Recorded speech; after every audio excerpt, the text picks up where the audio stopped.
Life पॉझिटिव्हच्या एका नवीन सादरीकरणामध्ये आपणा सर्वांचं मनपूर्वक स्वागत आहे.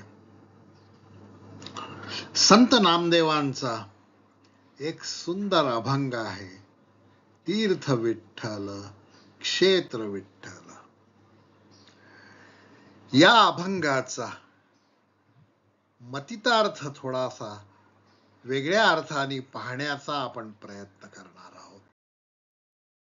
तीर्थ विठ्ठल क्षेत्र विठ्ठल, देव विठ्ठल देवपूजा विठ्ठल, माता विठ्ठल पिता विठ्ठल, बंधू विठ्ठल गोत्र विठ्ठल, गुरु विठ्ठल गुरुदेवता विठ्ठल, निधान विठ्ठल निरंतर विठ्ठल, नामा म्हणे मज विठ्ठल सापडला, म्हणोनी कळी काळ पाड नाही.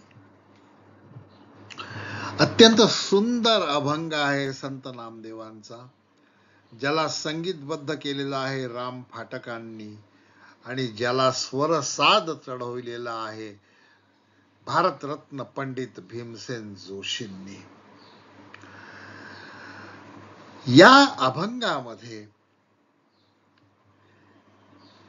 विठ्ठलाची त्रिगुणात्मकता सांगण्याचा प्रयत्न संत नामदेव करतात आहेत.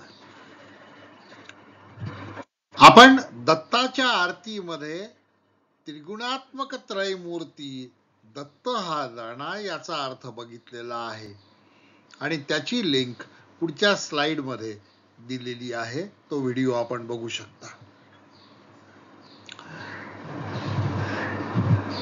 संत नामदेवांना विठ्ठल सगळीकडे आढळतो. विठ्ठल 3 रूपाने नांदतो आहे असं संत नामदेव सांगून राहिलेले आहेत. विठ्ठल त्रिगुणात्मक आहे असं संत नामदेव आपल्याला सांगून राहिलेले आहेत. तो तीर्थक्षेत्र रूपाने तो पंढरपूरला राहतो. तो मूर्ती रूपाने पंढरपूरला राहतो. तीर्थ रूपाने तो पंढरपूरला राहतो. क्षेत्र रूपाने तो चंद्रभागेच्या तीरी राहतो आणि मूर्ती रूपाने तो देव म्हणून राहतो. असं हे त्रिगुणात्मक रूप आहे. तीर्थ, क्षेत्र आणि देव हे तिन्ही विठ्ठल आहे आणि त्यामुळे ही देवपूजा ही विठ्ठलाची आहे. तीर्थ विठ्ठल आहे, क्षेत्र विठ्ठल आहे, क्षेत्राची प्रदक्षिणा सगळे लोक करतात. तीर्थ आहे याचं कारण असं ते चंद्रभागा आहे.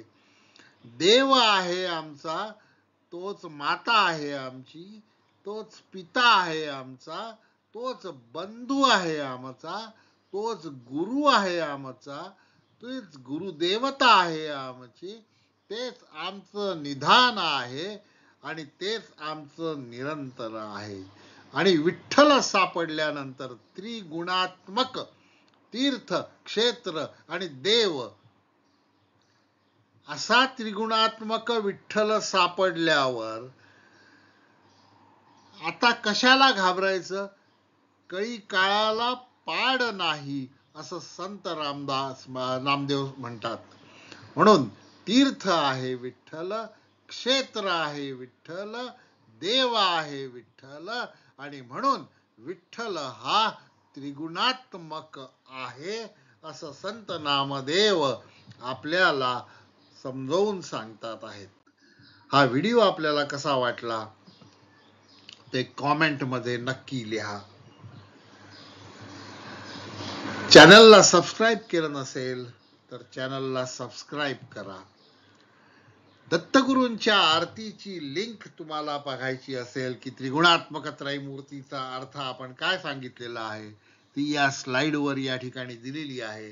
लिंकवर क्लिक करा आणि तुम्ही त्या व्हिडिओकडे जाल. आपल्या पाठिंब्याबद्दल, आपल्या सहकार्याबद्दल धन्यवाद.